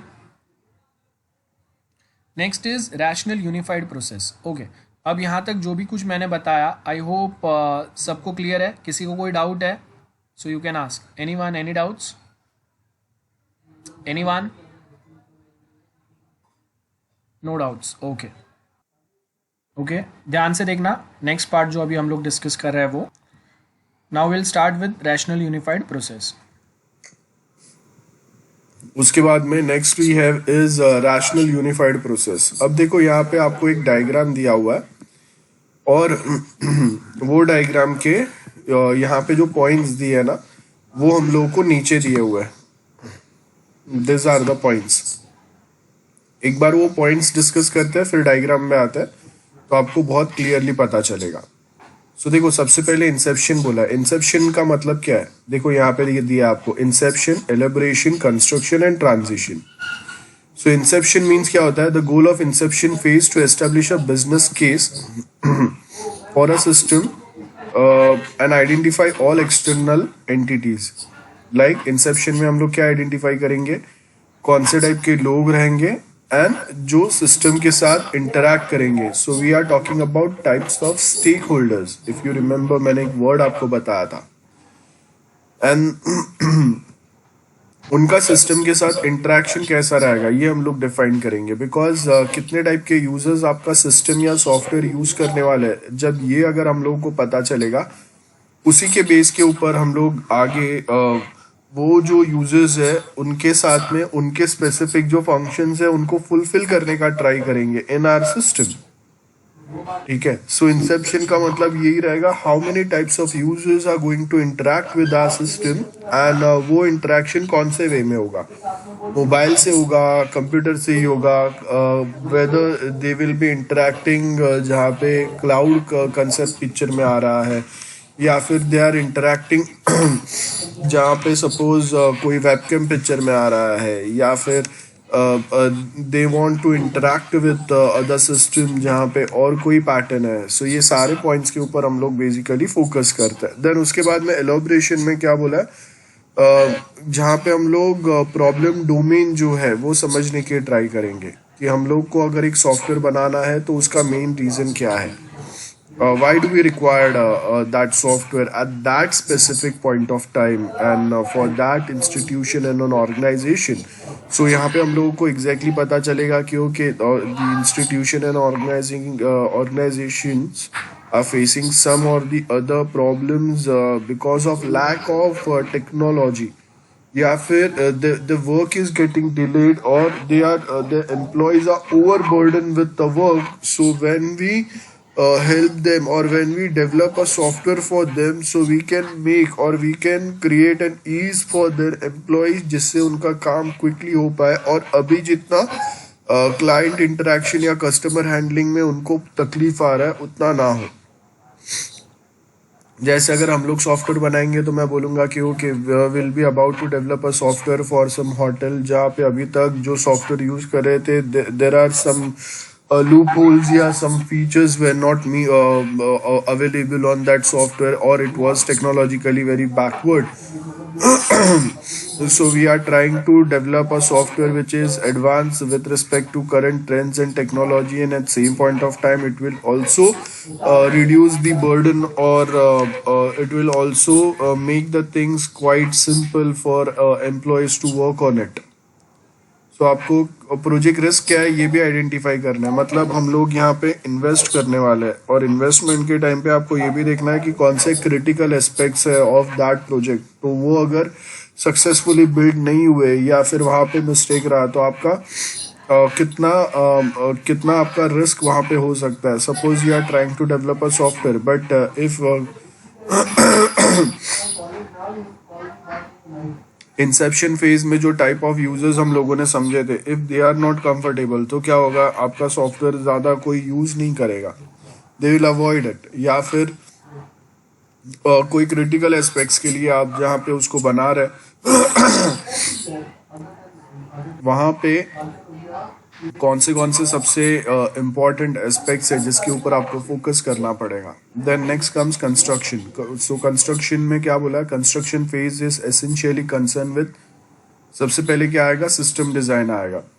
और as we know, system design के अंदर कंस्ट्रक्शन, देखो कंस्ट्रक्शन में हम लोग क्या क्या चीजें ऐड कर रहे हैं? Design, program and testing. Design, code and test, ये तीन चीज कंस्ट्रक्शन में आ रहा है, याद रखो। सिस्टम डिजाइन के अंदर हम लोगों के तीन डिजाइन रहते हैं, if you remember, architectural design, high level design and detail design. And programming में आपका कोडिंग ही आएगा। एंड उसके बाद में आएगा testing. Then comes transition. Transition मतलब टेस्टिंग के बाद final phase of RUP, rational unified. Rational है मतलब as and when project changes, यहाँ पे आप चेंजेस कर सकते हो। Moving the system from development community to user community, मतलब टेस्ट होने के बाद में डिप्लॉयमेंट होगा टुवर्ड्स द यूजर साइड, जहाँ पे वो रियल एनवायरनमेंट में काम करेगा। सो that is all about transition. ठीक है, अब उसके बाद आपको यहाँ पे ये देखो, ये ऊपर का हम लोगों ने देख लिया, इंसेप्शन कौन से टाइप के यूजर्स काम करेंगे वो देखना है। एलोब्रेशन में आपके प्रोजेक्ट रिस्क क्या रहेंगे, और आपको डेवलप करना है तो प्रॉब्लम डोमेन आइडेंटिफाई करो, वो सब आएगा यहाँ पे। कंस्ट्रक्शन में हम लोग क्या करेंगे, system design, then coding and testing. एक बार टेस्टिंग हो गया तो फिर जब हम लोग क्लाइंट साइड पे उसको डिप्लॉय कर रहे हैं वो किस में आएगा, ट्रांजिशन फेज में आएगा। So this are the 4 phases of RUP। अब यहाँ पे देखो, अगर आप देखेंगे सो आपको ये वाले सारे स्टेप्स दिए हुए हैं। सो वो सारे स्टेप्स का मतलब क्या है, बिजनेस मॉडलिंग, जहाँ पे हम लोग क्या करेंगे, यूज केस डायग्राम्स बनाएंगे फॉर आर बिजनेस पर्पज। आपने एटलीस्ट 1-2 प्रैक्टिकल्स हुए रहेंगे, so you must be aware about what we mean by or how use case diagrams look like. उसके बाद में रिक्वायरमेंट्स आएंगे, तो हम लोग के पास एक्टर है who interact with the system. ये हम लोगों ने देखा है, रिक्वायरमेंट गैदरिंग के लिए भी हम लोग ऐसे ही, और उसके लिए भी हम लोग क्या करेंगे, ऐसे ही यूज केस डायग्राम्स हम लोग बनाएंगे। Use cases are development analysis design आएगा। So design model is created and documented. अब यहाँ पे आपको क्या बोला है, कौन से डिजाइन आएंगे, आर्किटेक्चरल डिजाइन, उसके बाद में हाई लेवल डिजाइन जहाँ पे हम लोग कंपोनेंट्स या मॉड्यूल बाय मॉड्यूल डिजाइन बनाएंगे, ऑब्जेक्ट मॉडल्स आएंगे एंड सीक्वेंस मॉडल आएंगे। सो ये सारे टाइप के अलग अलग टाइप के आपके डिजाइन आएंगे। ठीक है, जहाँ पे ओवरऑल डिजाइन रहेगा, देन उसके अंदर जो कंपोनेंट्स है उसका डिजाइन रहेगा, देन उसके अंदर वापस जो सब कंपोनेंट्स है, ऑब्जेक्ट्स है, उसका डिजाइन रहेगा, और उसके बाद में ये सारे चीजें कौन से सीक्वेंस में एक दूसरे के साथ कम्युनिकेट करेंगे, वो सीक्वेंस हम लोग यहाँ पे बताएंगे। सीक्वेंस मॉडल इम्प्लीमेंटेशन बहुत सिंपल है। सर फिर से आवाज। हाँ बोलो बोलो, क्या हो रहा है, फिर से नहीं आ रहा है। ओके, सो एनालिसिस डिज़ाइन, ये तो हम लोगों को सबको पता है क्या होगा, और रिक्वायरमेंट एनालिसिस डिज़ाइन, इम्प्लीमेंटेशन होगा। अब देखो, एनालिसिस डिज़ाइन में हम लोगों ने क्या बोला, आपने सॉफ्टवेयर इंजीनियरिंग के अंदर जितने भी आपने टाइप्स ऑफ डिज़ाइंस पढ़े ना, वो सारे इसमें आ जाएंगे। जैसे आर्किटेक्चरल डिज़ाइन मैंने बोला, कंपोनेंट डिज़ाइन, कंपोनेंट डिज़ाइन का मतलब है कि आप छोटे छोटे क्या फंक्शंस वहाँ पे ऐड करेंगे, प्रोसेसेस ऐड करेंगे, वो सीक्वेंस मॉडल्स, सीक्वेंस डायग्राम्स जो हम लोग बनाते हैं। इम्प्लीमेंटेशन कोडिंग वाला ही पार्ट आएगा, जिसमें आप देखो कोड जनरेशन आएगा, ऑटोमेटिक कोड जनरेशन हम लोग कर सकते हैं from design models, helps in accelerating this process. So we do have some framework available जहाँ पे आपके ये सेम जो डिज़ाइन है वो यहाँ पे हेल्प करेंगे। Testing, we already know which types of testing are there. Then deployment आएगा। ये देखो, ये सारे जो स्टेप्स है वो हम लोगों ने आज ही नोटपैड में डिस्कस किए हैं, मैंने वो सेम चैट विंडो में पेस्ट भी किया है, वो सेम है। Then configuration and management, configure करने का मतलब क्या है, सपोर्ट आप वहाँ पे प्रोवाइड करेंगे, है ना, जहाँ पे हम लोग आपके जो नेटवर्क रहेगा क्लाइंट साइड पे, या उनके पास जो उनका सर्वर रहेगा उनके उसके ऊपर हम लोग डाल देंगे, और पूरा सॉफ्टवेयर का जो एक्सेस है वो उसके एडमिन को प्रोवाइड कर देंगे, या उनके जो भी हेड्स रहेंगे, मैनेजर्स, बोर्ड ऑफ मेंबर्स रहेंगे, उनको हम लोग प्रोवाइड कर देंगे। एंड उसके बाद में अगर वापस उसमें कुछ चेंजेस है वो हम लोग यहाँ पे वापस ऐड करते जाएंगे, बराबर है। And next important thing configuration के अंदर ये भी आएगा कि सपोज अगर मैं बोल रहा हूँ कि आपका जो अभी तक आप देखो कि बहुत सारे आप कॉल सेंटर्स या ऐसे देखेंगे ना, उनके सबसे ज़्यादा ऐसे रिक्वायरमेंट आता है जहाँ पे वो स्टार्टिंग में विंडोज़ ऑपरेटिंग सिस्टम यूज़ कर रहे थे, and now they started using Ubuntu operating system. So Ubuntu use करने का मेन पर्पस क्या हो गया कि इट्स फ्री ऑफ कॉस्ट। तो अगर मेरे पास जो कॉल सेंटर में अगर मेरे पास एम्प्लॉय है, सपोज वी हैव 100 एम्प्लॉयज़, तो आप देखो कि एट अ टाइम अगर 100 एम्प्लॉयज़ अगर वो कॉल सेंटर में काम कर रहा है ना, तो दे रिक्वायर्ड 100 कंप्यूटर्स। 100 कंप्यूटर्स का मतलब है अगर मैं प्रोफेशनली ऑपरेटिंग सिस्टम यूज़ कर रहा हूँ ना, तो वो टाइम पे मैं पायरेटेड ऑपरेटिंग सिस्टम यूज़ नहीं कर सकता। मुझे उसका कंपलसरी कमर्शियल यूज़ के लिए मुझे कंपलसरी उसका लाइसेंस परचेस करना पड़ेगा। This are the main rules. जैसे आप अगर कॉलेज में भी हो तो कॉलेज आपके पास से कंप्यूटर लैब का फीस लेता है ईयरली, आपके पास से सेमेस्टर वाइज या ईयरली जो भी आप कुछ उसको फीस देते हैं, जिसके अंदर library fees, computer lab fees, ये सब इंक्लूडेड रहता है। दैट मीन्स कि college charge from all the students, जितने भी स्टूडेंट्स हैं। आप अगर BMS में रहेंगे, आपके कंप्यूटर प्रैक्टिकल्स कोई ना कोई सब्जेक्ट है, जूनियर कॉलेज है उनके IT सब्जेक्ट्स है, तो उनके पास से भी कंप्यूटर लैब फीस जो है वो चार्ज करता है college. It means now it is compulsory for a college after charging a computer lab fees that the student जिनको आप वो सॉफ्टवेयर दे रहे हो, those are the licensed software. That is very much necessary और compulsory.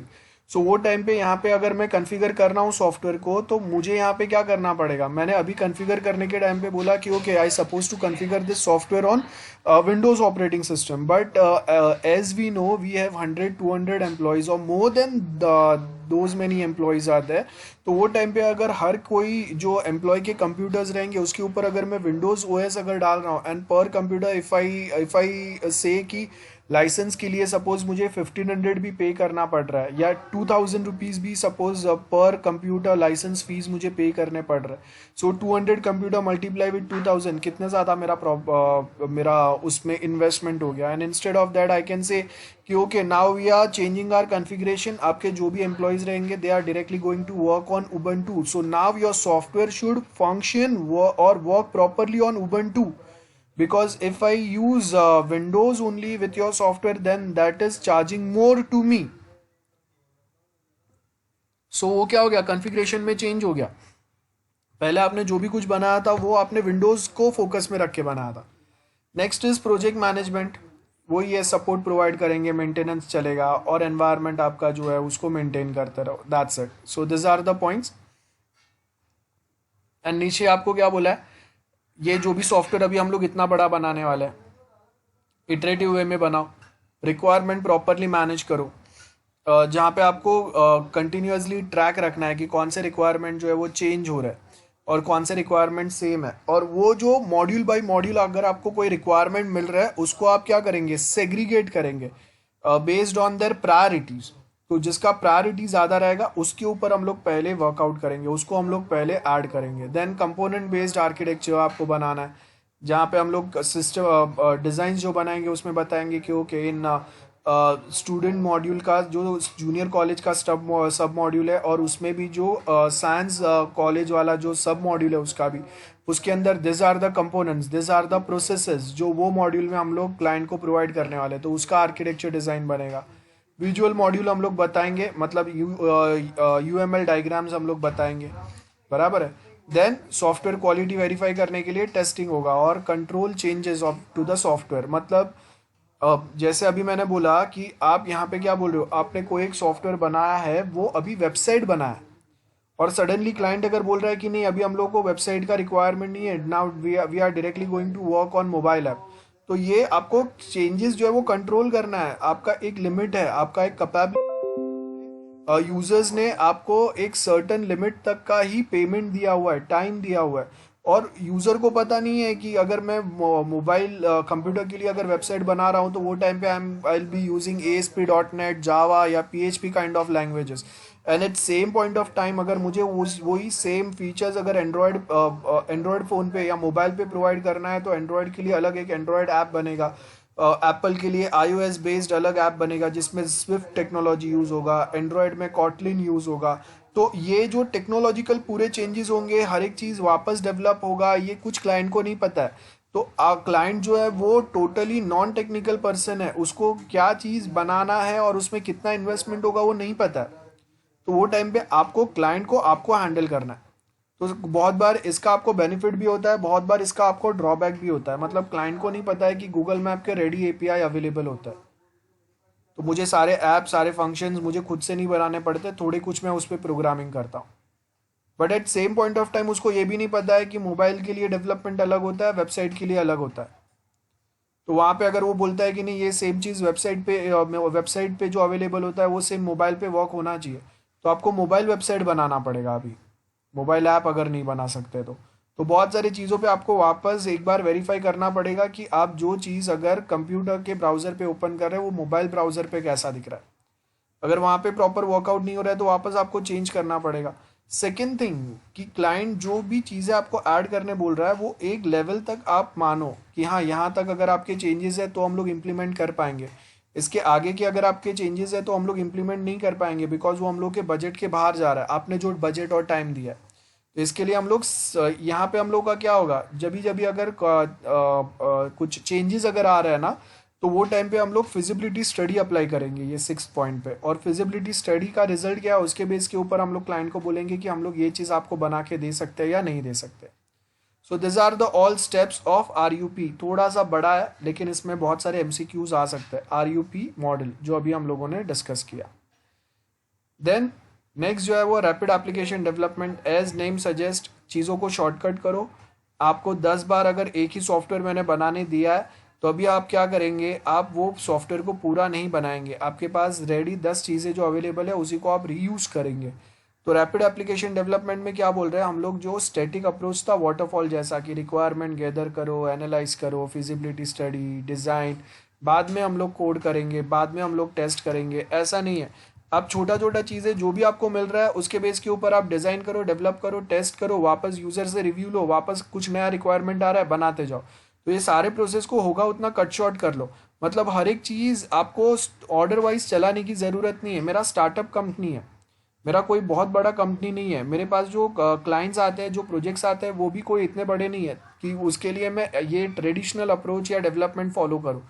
तो मेरा project जो है वो छोटा सा है या क्लाइंट के साइड से लिमिटेड रिक्वायरमेंट्स ही आया अभी के टाइम पे, तो मैं क्या करूँगा, प्रीवियस प्रोजेक्ट में से आधा कोड रीयूज़ कर लूँगा। डिज़ाइनिंग के लिए सारे स्टेप्स फॉलो नहीं कर रहा हूँ, आधा डिज़ाइन बना के मुझे पता चल गया क्या बनाना है तो छोड़ दो डिज़ाइन, वहाँ पे डेवलपमेंट चालू कर दो। डेवलपमेंट हो गया, मुझे पता है कि ये 2 टाइप के टेस्टिंग करूँगा तो कंफर्म मेरा प्रोजेक्ट सक्सेस होना है, तो वो सारे टेस्टिंग स्टेप्स फॉलो नहीं करूँगा मैं, and I will hand over that software or that part of a software to a client. इसको रैपिड डेवलपमेंट बोलते हैं। और देखो यहाँ पे क्या होगा, इटरेटिव डेवलपमेंट फॉलो होगा, दिख रहा है आपको। सो अभी क्या हो गया, जो आपने इटरेटिव अप्रोच जो फॉलो किया था उसके जो स्टेप्स है वो सेम यहाँ पे फॉलो होंगे, ठीक है। इसको रैपिड एप्लीकेशन डेवलप बोलते हैं कि आप इटरेटिव वे में अपना प्रोजेक्ट बनाएंगे लेकिन होगा उतना शॉर्टकट पैटर्न आप अप्लाई करेंगे। आप ही देख लो कि अगर मैं आप TY में है और TY में जो प्रोजेक्ट बनाना है ना, ऐसे 2-4 प्रोजेक्ट अगर आपने ऑलरेडी बनाया है पहले, तो फिर आप वहाँ पे पूरा डिटेल डिज़ाइनिंग, डॉक्यूमेंटेशन, ये 10 चीज़ें प्रॉपर फॉलो नहीं करेंगे, आप शॉर्टकट मारेंगे क्योंकि इतने रिक्वायरमेंट मिल गए, इतना रिक्वायरमेंट से इतना डिज़ाइन बना दिया, this is enough for my project, बाकी के लिए मैं टाइम वेस्ट नहीं करूँगा क्योंकि आपके पास एक्सपीरियंस है, आपने प्रीवियसली ट्रायल एंड टेस्ट किया हुआ है चीज़ों को, तो आपको पता है कि क्या चीज़ बहुत ज़्यादा काम आने वाला है, क्या चीज़ ज़्यादा काम नहीं आएगा, नहीं भी रहेगा तो भी चलेगा, वो है। सो वही यहाँ पे दिया है। स्पीडी डिलीवरी के लिए हम लोग ये पैटर्न फॉलो करेंगे जहाँ पे डायरेक्टली हम लोग उठा के इंडस्ट्रियल एक्सपर्ट को या जो एक्सपीरियंस लोग हैं उन्हीं को लेके आएंगे, जिसको हम लोग पूरा छूट देंगे कि आपको ट्रेडिशनल अप्रोच फॉलो करने की ज़रूरत नहीं, आप चाहिए वहाँ पे शॉर्टकट ले सकते हैं।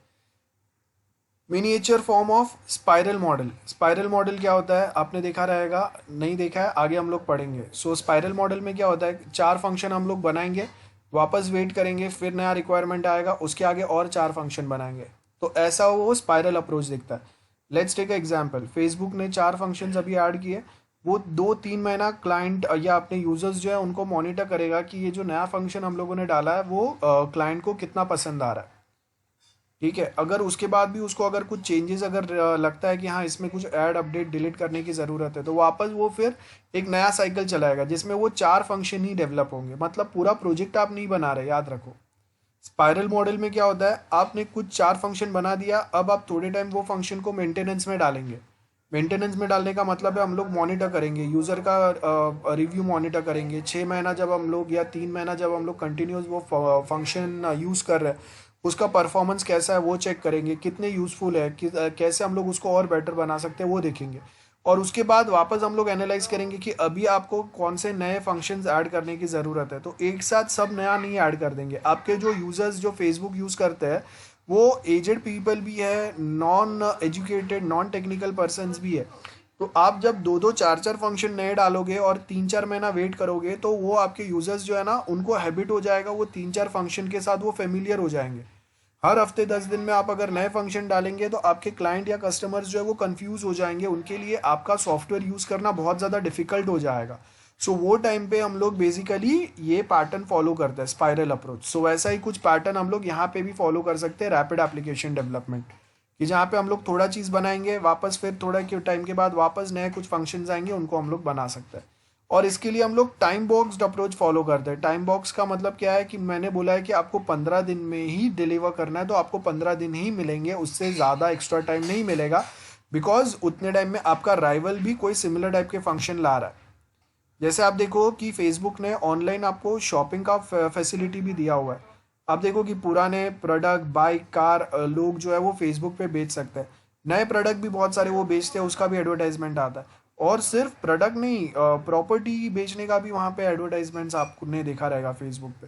तो अब क्या है, उसने एग्जैक्ट अमेजोन को कॉपी नहीं किया है, लेकिन एक ई कॉमर्स प्लेटफॉर्म डाल दिया है, जहाँ पे वो हम लोगों ने OLX जो देखा था, आप देख लो कि OLX को उठा के यहाँ पे डाल दिया है पूरा। तो फेसबुक पे अलग से एक मॉड्यूल ही आ गया है जिसका नाम OLX टाइप है। अब इसमें आपको कुछ नया फंक्शन ऐड करना है शॉपिंग के लिए, कि आप वहाँ पे शॉपिंग कार्ड या कुछ ऐड कर रहे हैं, जहाँ पे आप लिमिटेड टाइम में यूज़र्स को प्रोडक्ट डिलीवर करके देंगे, या कुछ एक एडवांस चीज़ है। अब आप अगर डिले हो गए तो अमेजोन ने वो सेम फंक्शन अपने ऊपर डाल दिया। तो अभी क्या हो गया कि अमेजोन के पास वो फंक्शन मिल गया, तो मेरे बहुत सारे क्लाइंट्स जो आने वाले थे या फेसबुक पे ही जो शॉपिंग करने वाले थे, वो अब कहाँ पे चले गए, अमेजोन पे चले गए। आज भी मैं फेसबुक से ज़्यादा अमेजोन पे भरोसा करता हूँ, क्योंकि बहुत टाइम से वो सिमिलर टाइप के बिजनेस में है। तो अगर मुझे कोई एक प्रोडक्ट अगर परचेज करना है, तो वो सेम प्रोडक्ट अगर मुझे फेसबुक और अमेजोन दोनों पे अगर मिलेगा, तो I will trust more on Amazon compare to Facebook. क्यों मैं वहाँ पे ज़्यादा भरोसा करूँगा? क्योंकि मेरा वहाँ पे मैंने वहाँ पे ऑलरेडी बहुत बार शॉपिंग किया है। मुझे गारंटी है कि अगर प्रोडक्ट में कुछ प्रॉब्लम आया तो हम लोग को वो प्रोडक्ट जो है वो रिप्लेस करके मिलेगा। वैसा कोई हेल्पलाइन नंबर, वैसा कोई डायरेक्ट कांटेक्ट आपका फेसबुक के ऊपर नहीं है, जहाँ पे आप फेसबुक के हेल्प सेंटर में कॉल करके बोलोगे कि मैंने ये प्रोडक्ट परचेस किया था, इसमें मुझे प्रॉपर नहीं आया, तो you suppose to refund my money to me. लेकिन अमेजोन वो रिस्पॉन्सिबिलिटी लेता है, और बाद में वैलिडेशन होगा, टेक्निकल रिस्क क्या है ये समझेंगे। मतलब टेस्टिंग की बात कर रहे हैं यहाँ पे। लिमिटेशंस, ज़्यादा चेंजेस या कुछ करना, रिफैक्टर करना, कंडीशंस में ज़्यादा चेंज करना, बहुत नए फंक्शंस लाना प्रॉब्लम क्रिएट करेगा। रीटेस्टिंग, रिग्रेशन, ये बहुत ज़्यादा बार चलते रहता है, क्योंकि आप छोटे छोटे डेवलपमेंट बार बार कर रहे हो, तो आपको कभी कभी होगा कि प्रीवियस जो हम लोगों ने डेवलप किया था उसका कोडिंग प्रॉपर वर्कआउट नहीं कर रहा है अभी भी। तो आपको क्या करना पड़ेगा, वो सेम चीज़ रीटेस्ट करना पड़ेगा, वापस रिग्रेशन टेस्ट फॉलो होगा। देखो जो मैंने आज आपको जो टेस्टिंग बताया वो कितने बार हम लोगों ने अलग अलग मॉड्यूल में देखा है। इंटीग्रेशन होगा, सो बहुत छोटे छोटे पार्ट आप इंटीग्रेट करेंगे, तो इंटीग्रेशन में ही आपका बहुत ज़्यादा टाइम या एफर्ट्स जाने वाले। इंटीग्रेशन टेस्टिंग की बात कर रहे हैं, और ये नेवर क्लोजर टाइप का प्रोजेक्ट है। आप देखो हम लोग के बहुत सारे जो आईटी इंडस्ट्री चलता है ना, याद रखो आपके आईटी इंडस्ट्री जो चलते हैं उनके पास हर दूसरे दिन नया प्रोजेक्ट नहीं आता है। आधे आईटी इंडस्ट्रीज जो आज के टाइम पे चल रहे हैं ना, वो ऑलरेडी उन्होंने जो प्रोजेक्ट बनाया है और उसी को मेंटेन करने में और उसी में थोड़ा थोड़ा चीज़ें ऐड करने में ही उनका मोस्ट ऑफ बिजनेस मिलता है। अदरवाइज अगर आप देखेंगे कि एक बार प्रोजेक्ट बना के अगर क्लाइंट वापस आता ही नहीं है मार्केट में, तो आपके आईटी इंडस्ट्री जो इतने नए बन रहे हैं ना, वो बनेंगे ही नहीं, क्योंकि किसी के पास प्रोजेक्ट ही नहीं बचेंगे। देन लेगेसी फॉलो करना यहाँ पे हार्ड हो जाता है। लेगेसी मतलब मैं अगर प्रीवियसली कोई एक सॉफ्टवेयर यूज़ कर रहा हूँ, वो यहाँ पे सेम ऐड करना वो पॉसिबल नहीं रहेगा। जैसे अगर मैं बोल रहा हूँ कि अभी मैं फेसबुक यूज़ कर रहा था अब तक कंप्यूटर पे, आप डायरेक्टली अगर उसको मोबाइल ऐप पे डाल रहे हैं तो यहाँ पे लेगेसी फॉलो हो ही नहीं सकता है, क्योंकि लैपटॉप पे एक मोबाइल कंप्यूटर वेबसाइट पे मैं कुछ फंक्शंस जो वे में प्रोवाइड कर सकता हूँ, वो सेम चीज़ें आप इमिटेट या उसका एक मिरर इमेज मोबाइल ऐप पे नहीं क्रिएट कर सकते। मोबाइल ऐप पे फंक्शंस का लोकेशन ये वो सब चेंज ही होगा, अपने क्लाइंट को ट्रेन करना ही पड़ेगा। ठीक है, सो ये बेसिक है। Then comes time boxing model. Okay, अब यहाँ तक कुछ डाउट्स है तो पूछ सकते हो, बताओ जल्दी। टाइम बॉक्सिंग एक लास्ट आज हम लोग ख़त्म कर लेंगे, ठीक है। सो टाइम बॉक्सिंग के बाद में देखो हम लोग के पास एक अजाइल बचा है, and that is the last part जो हम लोग नेक्स्ट टाइम ख़त्म करेंगे, जिससे के साथ हम लोगों का यूनिट 1 ख़त्म हो जाएगा। सो आज देखो टाइम बॉक्सिंग में आपको क्या बोला है। अब ये पूरा आपको पढ़ने की ज़रूरत नहीं है, इसमें से आप कुछ पॉइंट्स मार्क आउट कर लेंगे जो मैं अभी आपको यहाँ पे डायग्राम से बता रहा हूँ, ठीक है। सो यहाँ पे आपको क्या बोला है टाइम बॉक्सिंग के अंदर, फर्स्ट देखो ये फॉर्मूला है T/3। तो अगर मेरे पास 12 वीक्स है तो मैं क्या करूँगा, उसको डिवाइड बाई 3 करूँगा, तो मेरे पास कितना पर स्टेज आपको कितना टाइम मिलेगा। जैसे अगर 9 वीक्स है मेरे पास, तो अगर उसको डिवाइड बाई 3 करूँगा तो कितना मिलेगा, 3 वीक्स मिलेगा। 12 वीक्स अगर है तो उसको डिवाइड बाई 3 करूँगा तो मुझे 4 वीक मिलेगा। सो सेम वे हम लोगों ने क्या किया, time boxing approach. Time boxing अभी हम लोग फॉलो करने का मेन रीज़न या मेन रिक्वायरमेंट कब होगा, जब आप कोई एक प्रोजेक्ट बना रहे हो और वो आपको ऑन टाइम ही ख़त्म करना है, आप उसमें ज़रा भी डिले चला नहीं सकते हो। फॉर एग्जांपल सैमसंग एक नया मोबाइल लॉन्च करने वाला है जो जिसका प्राइस रेंज सपोज 15-20 हज़ार 25 हज़ार कोई तो प्राइस रेंज है। उसको उसको वो फ़ोन जो है वो सैमसंग को लॉन्च करना था फरवरी में। Because of any XYZ reasons आपका वो जो लॉन्च है या आपका वो जो प्रोजेक्ट कंप्लीशन है वो डिले हो गया। अब वो डिले होके सपोज आ रहा है अप्रैल में, तो 20,000 का आपका एक मॉडल आप लॉन्च करने वाले थे, 20,000 का, बराबर है। अब वो जो मॉडल है वो अभी डिले होके कभी आ रहा है, अप्रैल में आ रहा है। अब वो अप्रैल तक आपके पास कितना महीना है, देखो फरवरी का पूरा महीना है, मार्च है, एंड देन अप्रैल एंड में आपका फ़ोन आ रहा है। तो उतने टाइम में ओप्पो, रियलमी, वीवो, ये सब जो है वो आपके कंपैरिजन में जो आपका फ़ोन लॉन्च होने वाला था फरवरी में, उसके कंपैरिजन में better phones better models market में ऑलरेडी लेके आए। तो अब क्या हो गया कि जो मॉडल आप फरवरी में लॉन्च करने वाले थे और उसके बाद में उसी के साथ में या उससे थोड़ा डिले पे वीवो, रियलमी और बाकी कोई एक दो कंपनी जो है वो सिमिलर टाइप के मॉडल मार्केट में लॉन्च कर रहे थे। आप कभी नोटिस करना 15 या 20,000 प्राइस रेंज में आप अगर आप अलग अलग कंपनी के फ़ोन देखोगे ना, आपको वो ऑलमोस्ट सिमिलर फंक्शन वाले मिलेंगे, थोड़े कुछ उसमें चेंजेस रहेंगे कस्टमर को अट्रैक्ट करने के लिए। अब सैमसंग ने अपना एडवर्टाइजमेंट दिया था कि ओके हम लोग ऐसा मॉडल कुछ लॉन्च करने वाले हैं, मार्केट में न्यूज़ होता ही है और आपके राइवल्स के पास तो कंफर्म होगा। अब वो आप फरवरी में लॉन्च करने वाले थे, तो आपके जो राइवल्स हैं उन्होंने भी अपना सिमिलर प्रोडक्ट जो लॉन्च होने वाला था उसका लॉन्च जो है वो फरवरी में डिसाइड किया। आपका प्रोजेक्ट डिले हो गया because of any XYZ reason, उनका डिले नहीं हुआ, उन्होंने लॉन्च कर दिया, वो मार्केट में चल गया।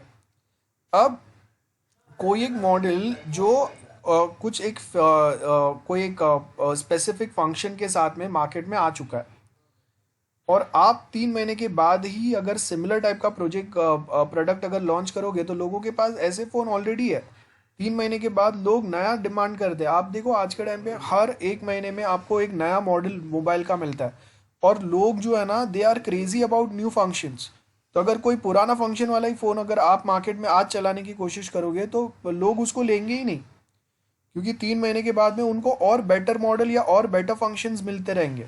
सो जो टाइम पे अभी वीवो या रियलमी या MI जो है वो और अपडेटेड वर्जन लॉन्च करने वाले हैं, तभी आप अपना पुराना वाला मॉडल लॉन्च करेंगे तो मार्केट में आप उनके साथ कंपटीशन में खड़े ही नहीं हो पाएंगे। और क्या होगा, वहाँ पे चांसेस जो है, प्रोबेबिलिटी ज़्यादा है कि आपका प्रोडक्ट फेल हो जाएगा, वापस वीवो और जो रियलमी या MI जो भी है वो चल जाएगा।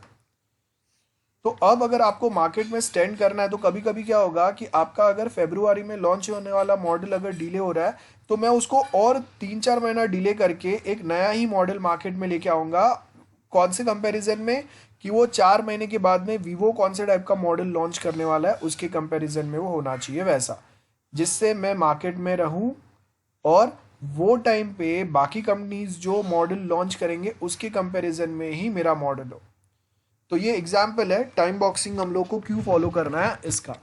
सो यहाँ पे मैंने क्या बोला, अगर फरवरी में अगर सैमसंग का कोई लॉन्च जो है वो अगर डिले हो गया तो कंपनी को लॉस हो गया और जो जो मॉडल वो लॉन्च करने वाले थे वो वापस सारे फैक्ट्री जाएंगे, उसके अंदर हम लोग मेमोरी, कैमरा, ये सब वापस अपग्रेड करेंगे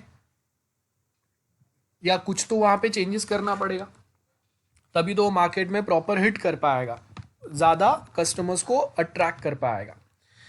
सो यहाँ पे वही बोला है। और प्लस हम लोग क्या बोल रहे हैं कि आप जो भी प्रोजेक्ट बनाएंगे उसको हम लोग इटरेशंस में बना रहे हैं, टुकड़ों में बना रहे हैं। तो यहाँ पे मेरे पास एक टीम जो रहेगा जिसका काम है रिक्वायरमेंट गैदर करना, तो फर्स्ट टीम जो है वो रिक्वायरमेंट गैदर कर रहा है सपोज, तो जब तक उसका रिक्वायरमेंट गैदरिंग चालू नहीं होता है ख़त्म नहीं होता है, सॉरी, तब तक डेवलपर जो है अपना डेवलपमेंट चालू नहीं कर सकते। अब डिज़ाइन डेवलप जो है वो यहाँ पे हो रहा है, एंड टेस्टिंग और डिप्लॉयमेंट यहाँ पे हो रहा है, रिक्वायरमेंट गैदरिंग, फिजिबिलिटी स्टडी, ये सब यहाँ पे हो रहा है। तो अब क्या है, पहला टीम जो जिसका काम सिर्फ रिक्वायरमेंट गैदर करना, एनालाइज करना, फिजिबिलिटी स्टडी, ये उन्होंने जैसे ही अपना काम ख़त्म किया, देखो यहाँ पे उसका काम जैसे ही ख़त्म हुआ, ये पॉइंट पे डेवलपर ने अपना काम चालू कर दिया, और वही टाइम पे ये टीम फिर क्या करेगा, सेकेंड मॉड्यूल जो है हम लोगों का उसका रिक्वायरमेंट गैदरिंग चालू करेगा। तो जब तक ये टीम हम लोगों का सेकेंड मॉड्यूल का रिक्वायरमेंट गैदरिंग ख़त्म करेगा, तब तक डेवलपर टीम ने फर्स्ट मॉड्यूल का जो कोडिंग है वो ख़त्म कर दिया। और जैसे ही यहाँ का रिक्वायरमेंट गैदर करना ख़त्म होगा सेकेंड पार्ट का, यहाँ पे वापस डेवलपर टीम क्या करेगा, उसको डेवलप करना चालू कर देगा। अब जब अगर फर्स्ट डेवलपर टीम का फर्स्ट पार्ट बना के हो गया, तो आपके पास जो टेस्टिंग एंड डिप्लॉयमेंट टीम रहेगा वो क्या करेगा, यही सेम चीज़ों के ऊपर वो टेस्ट करके क्लाइंट साइड पे डिप्लॉय करना चालू करेगा। सो आपको दिख रहा है ये पाइपलाइन में चल रहा है। जैसे ही इसका रिक्वायरमेंट खत्म होगा, आपका रिक्वायरमेंट गैदरिंग टीम सेकेंड का चालू कर देगा। जैसे उसका रिक्वायरमेंट गैदरिंग खत्म होगा, थर्ड का रिक्वायरमेंट गैदरिंग चालू होगा, थर्ड का खत्म होगा, फोर्थ का चालू होगा। और सेम वे आपका डेवलपर टीम भी क्या करेगा, देखो वही सेम टाइमलाइन आपका डेवलपर टीम फॉलो कर रहा है। जब आपका requirement gathering team second part का रिक्वायरमेंट गैदर कर रहा है, उतने टाइम में developer will be developing the first part of your software. And exactly once the requirement gathering team finishes up gathering the requirement and requirement analysis of the second part, developer team will start developing the second part. जैसे ही developer team second part का development चालू करेगा, requirement gathering third part का requirement gather चालू कर देगा। जैसे ही developer का सेकेंड पार्ट बना के हो गया, उसके पास थर्ड पार्ट का रिक्वायरमेंट रेडी है, and they will start with development of the third part. और जब तक आपका developer team third part develop कर रहा है, requirement gathering team will find the requirement for fourth part of the project. तो ये सेम जो है, ये पाइपलाइन सेम वे में चलते रहेगा, और ये एग्जैक्ट टाइम टू टाइम चलेगा, यहाँ पे डिले नहीं चलेगा। We are strictly following the schedules, and same thing is given here as well. So build team जो है वो थोड़ा सा डिले चालू होगा। देखो जैसे ही रिक्वायरमेंट का फर्स्ट पार्ट बना के हो गया, डेवलपर आपका साथ में काम करते जाएगा। सो पहला आपका बना के हो गया, उसको डेवलप किया, सेकेंड का रिक्वायरमेंट गैदरिंग जहाँ पे खत्म होगा, सेकेंड का डेवलपमेंट वहाँ पे चालू होगा, थर्ड का रिक्वायरमेंट गैदरिंग जहाँ पे एंड होगा, थर्ड का डेवलपमेंट वहाँ पे चालू होगा, and as soon as you finish with the requirement gathering of fourth part, will start developing the fourth part. And उससे थोड़ा डिले जो है वो आपका क्या चलेगा, deployment part. So that is all about timeline, time boxing model. That's it. And उसके बाद में next जो है that is the agile.